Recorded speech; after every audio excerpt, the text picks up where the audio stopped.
할렐루야. 우리 옆에 분들한테 제일 밝은 얼굴을 보여드리겠습니다. 안녕하세요.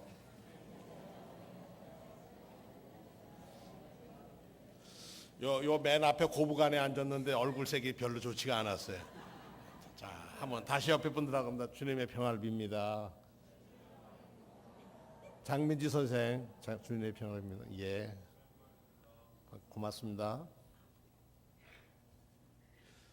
오늘 찬양대가 첫 번 그 가사가 뭔지 혹시 기억하십니까? 찬양대는 했으니까 알 거고, 잘 들으셨구나, 잘한다 그러는데 두려움에서 건져주세요. 쿰바야. 근데 이 쿰바야라고 하는 말은 아프로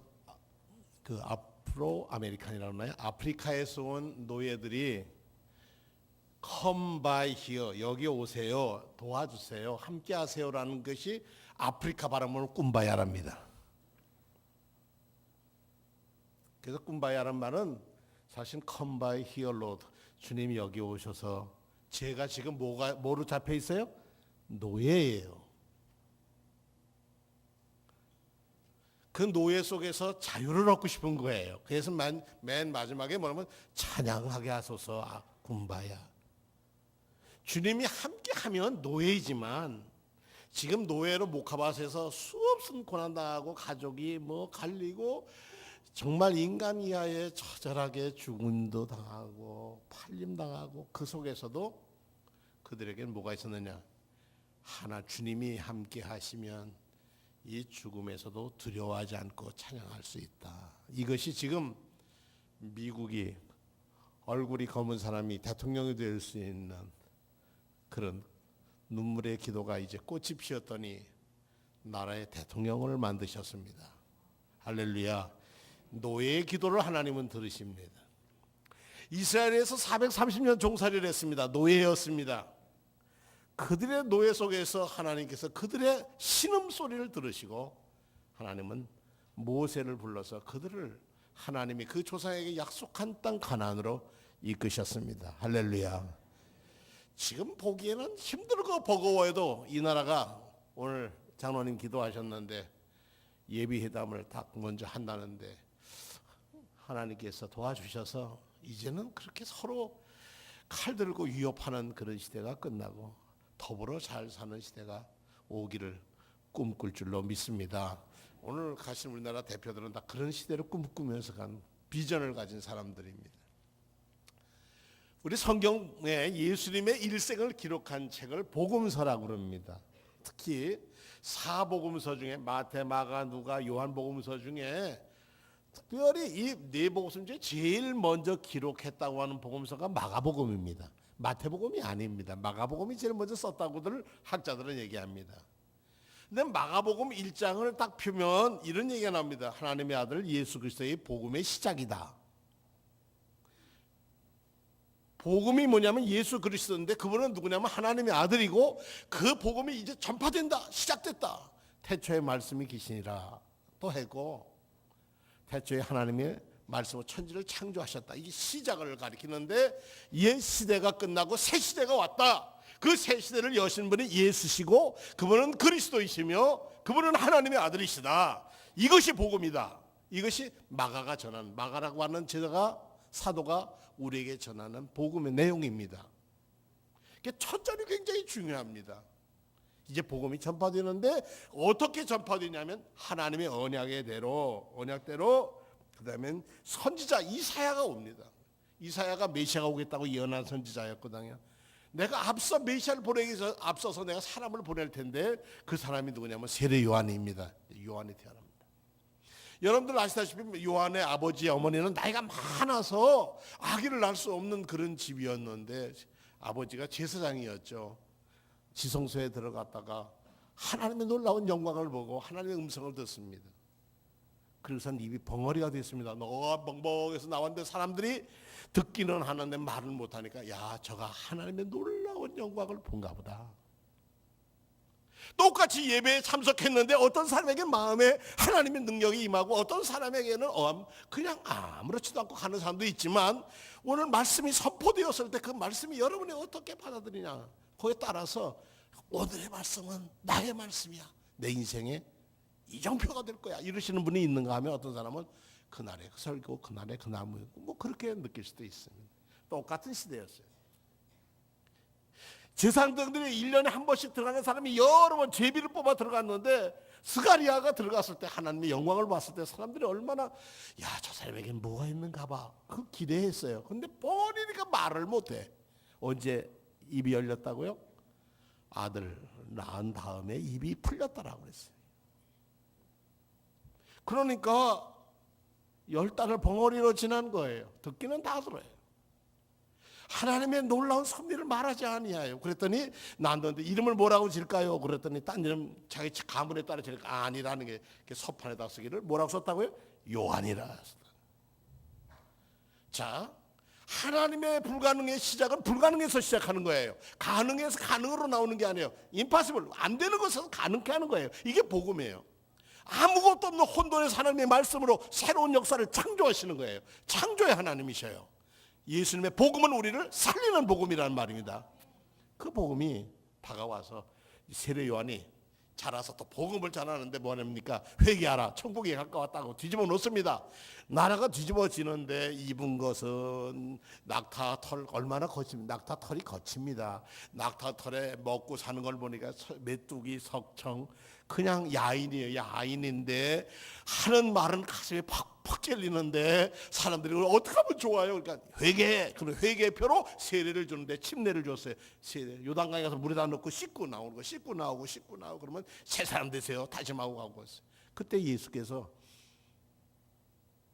나사렛에서부터 요단강가로 예수 세례받으러 옵니다. 아이고, 벌써 요한은 알았어요. 이분이 누구인지. 제가 세례받아야 할 사람인데요. 아니요, 하나님의 뜻을 이룹시다. 그러고 물속에 들어갔다 나오는데 하늘이 열리고 성령이 비둘기같이 임하면서 이는 내 사랑하는 아들이고 내 기뻐하는 자라. 얼마나 예수님도 기뻤고 요한이 얼마나 기뻤겠습니까? 나는 앞잡이라는 거, 길라잡이라는 걸 알고 있었거든요. 야, 이제 나는 조역이고 이제 주연이 등장했으니까 나는 물러서야 되겠다. 그러면서 회개운동은 갈릴리 주변으로 예루살렘까지 퍼져나갔습니다. 회개운동, 민족 회개운동이 있은 다음에 예수님이 등장합니다. 세례 요한이 길을 닦고 마음들을 하나님께로 향하게, 민족으로 하나님께로 향하게 한 다음에 거기에 복음이 시작되는 거예요. 그냥 시작된 게 아니에요.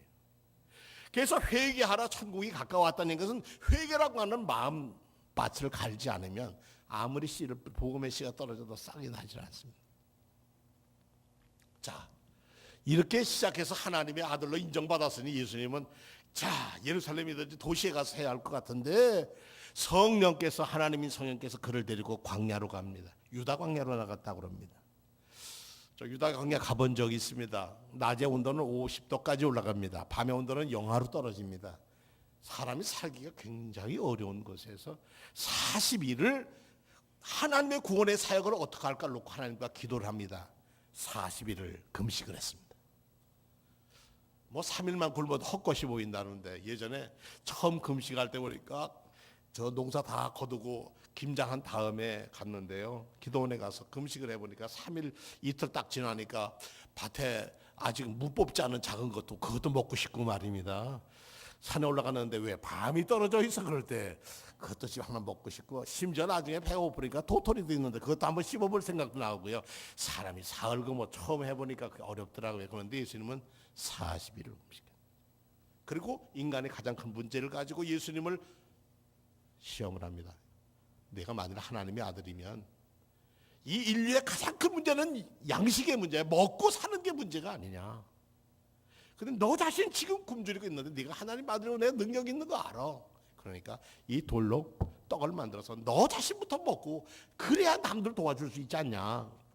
먹어야 힘을 나잖아 하고 하는 유혹자 사탄의 말에 예수님은 사람이 사는 것은 떡으로만 사는 게 아니야. 떡 먹고 빵 먹고 사는 사람도 있지만 나는 내 사명은 그것이 아니야. 사람이 내 삶의 목표는 하나님의 입에서 나오는 모든 말씀으로 나는 살아. 그분이 내 생명이셔. 난 그분을 의심하지 않아. 뭐 성전에 뛰어내려보라, 절 한번 해보라 하는 모든 유혹을 물리칩니다. 그리고 결론을 집니다. 하나님은, 나를 아들이라고 얘기해 주신 그 하나님은 시험의 대상이 아니라 신뢰의 대상이고 신앙의 대상이야. 물러가. 근데 사탄이 떠나더라고요. 그랬더니 성령 천사들이 와서 도와줬다. 이렇게 예수님의 복음을 시작합니다. 그리고 가신 곳이 호숫가예요. 자기 동네예요. 나자렛에서 갈릴리까지는 요즘 버스를 타면은요 한 2시간 갈 것 같아요. 2시간. 요즘 길이 좋으니까 버스 타고 한 2시간 가는 호숫가에 갔는데 아마 가보나움 근처였던 것 같습니다. 어떤 사람들이 아침에 고기를 잡는데 뭐 얼만큼 잡았는지 모르는데 그물을 깁고 있는 두 사람을 봅니다. 예수님이 그분을 찾아가서 말을 건넵니다. 뭐라고 말을 건너시냐 하면은 이렇게, 나를 따라오십시오. 내가 당신들로 사람을 낚는 어부가 되게 하겠습니다. 그랬더니 곧 그들이 그물을 두고 예수님을 따랐다. 성경은 그렇게 써 있습니다. 여러분, 지나가는 나그네가 왔는데 나하고 갑시다. 영어 성경에 보니까 come with me, 나와 함께 갑시다. 또 어떤 성경에는 follow me, 나를 따라오십시오. 뭐 이런 얘기도 있는데 요즘 최근에 번역된 성경은 come with me, 나와 함께 갑시다. 뭘 하러 가요? 회개하라. 때가 찼고 하나님 나라가 가까웠으니 회개하고, 천국이 가까워서 회개하고 하나님의 자녀가 되어야 한다는 이 일을 위하여 함께 동지로 갑시다. 그런 부르심이었습니다.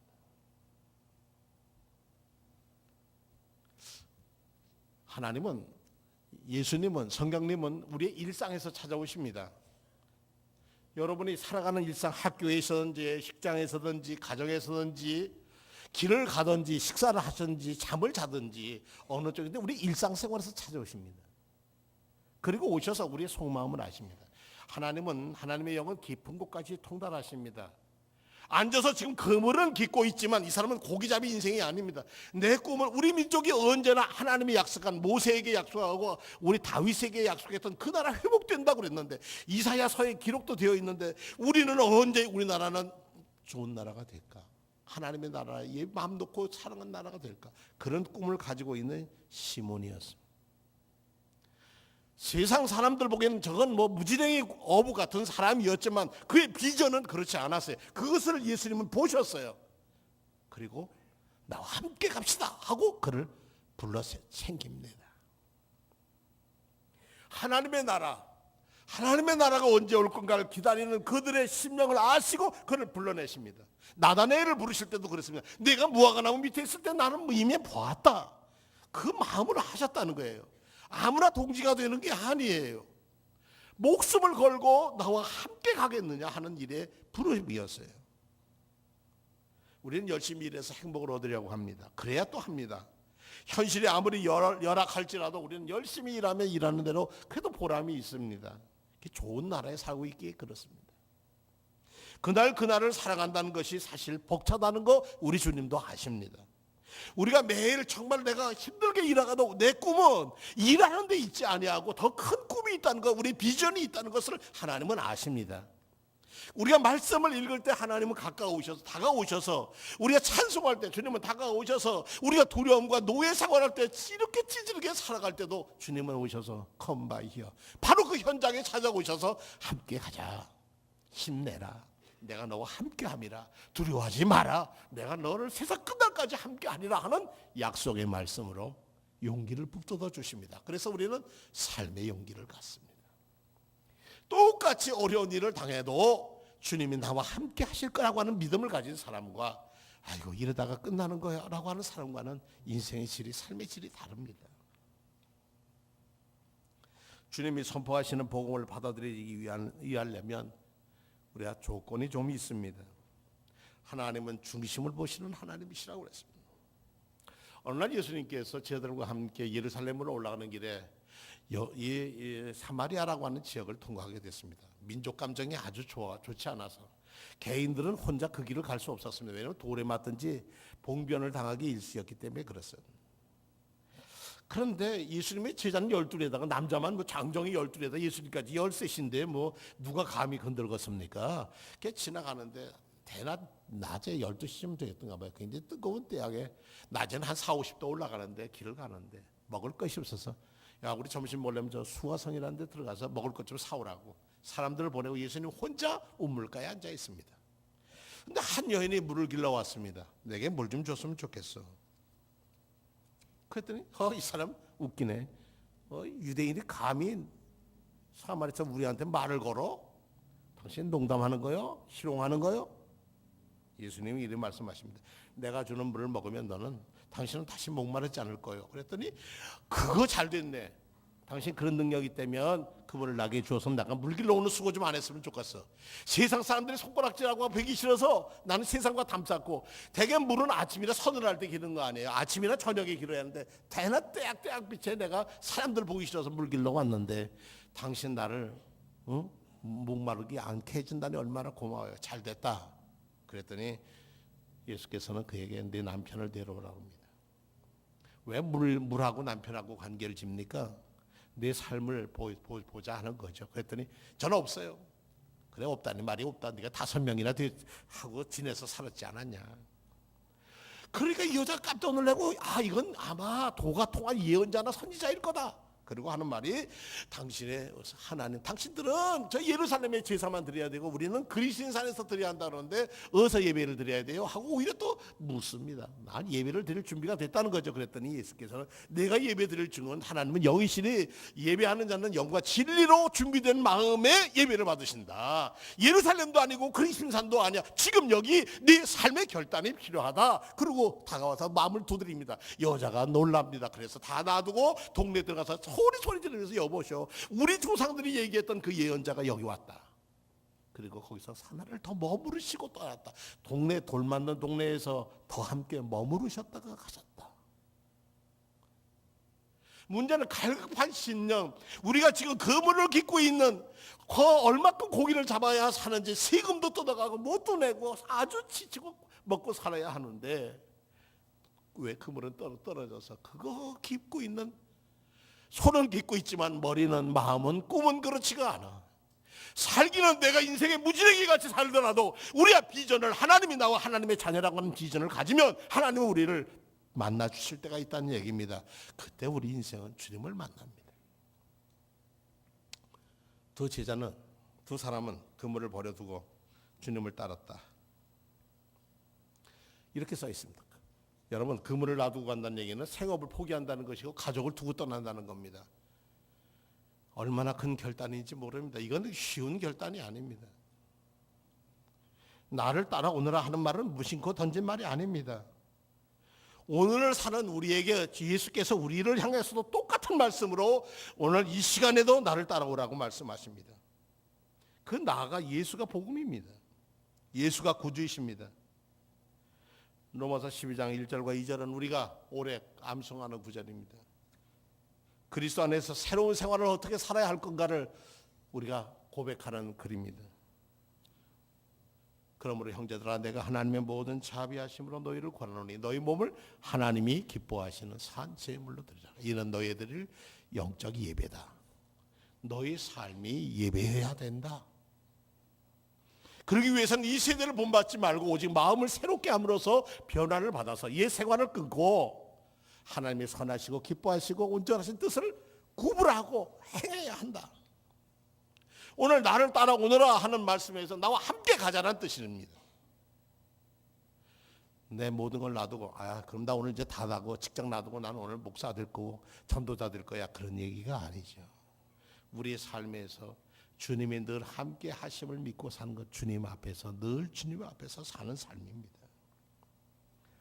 저는 신앙생활이 뭐냐고 여러분이 혹시 제게 묻는다면 한마디로 예수 그리스도를 따르는 생활이라고 말씀드립니다.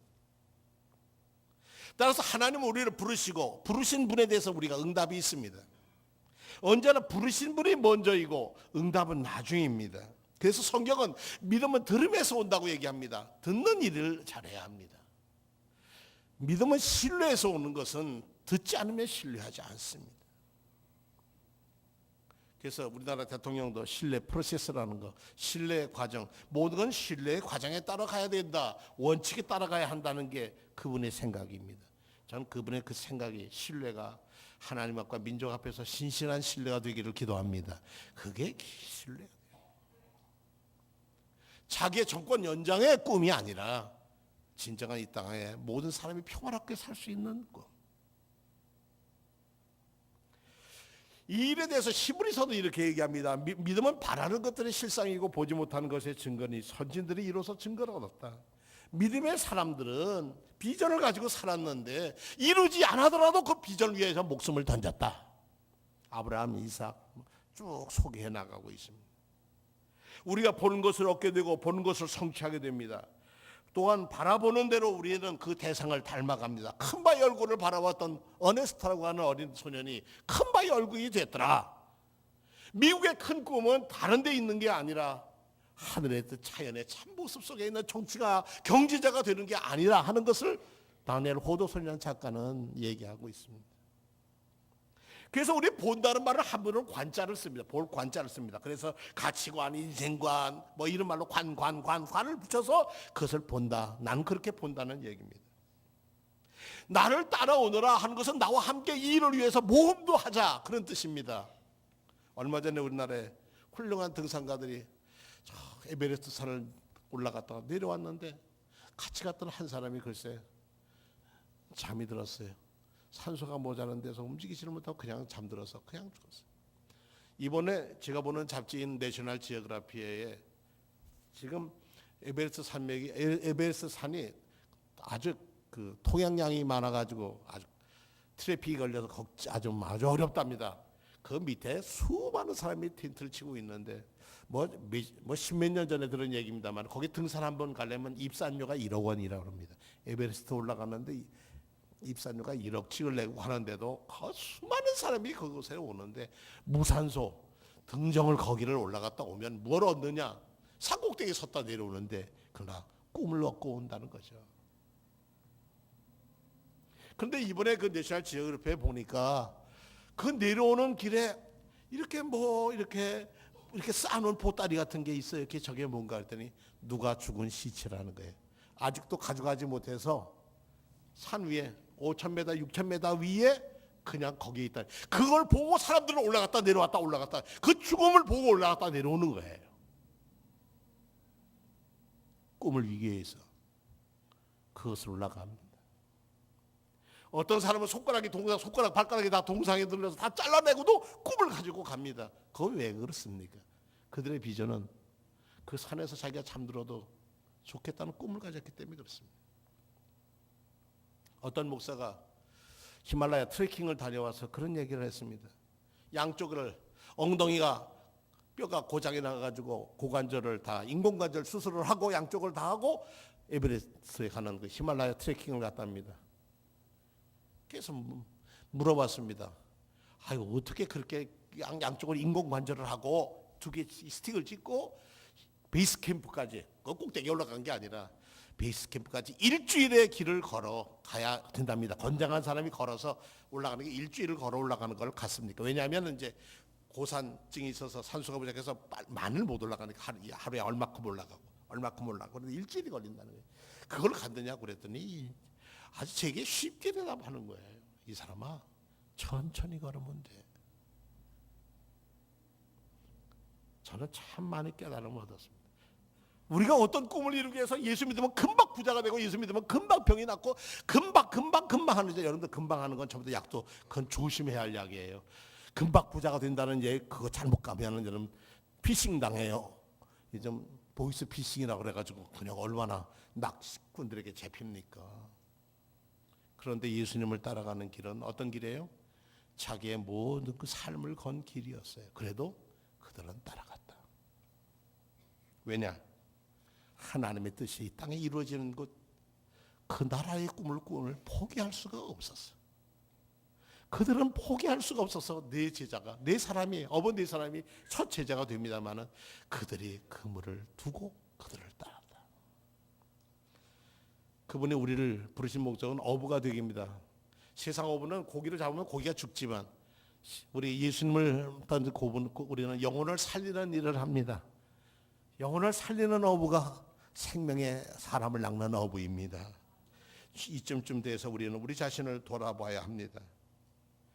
자신만을 위해 살아왔던 우리가 어부가 될 수 있을까요? 아유 힘들어. 나는 내일 우리 식구 있어서 고기 잡아야 돼. 못 따라가. 이렇게 대답할 겁니다. 누군지 나를 따르려면 자기 부인하고 자기 십자가를 지어야 한다고 얘기했습니다.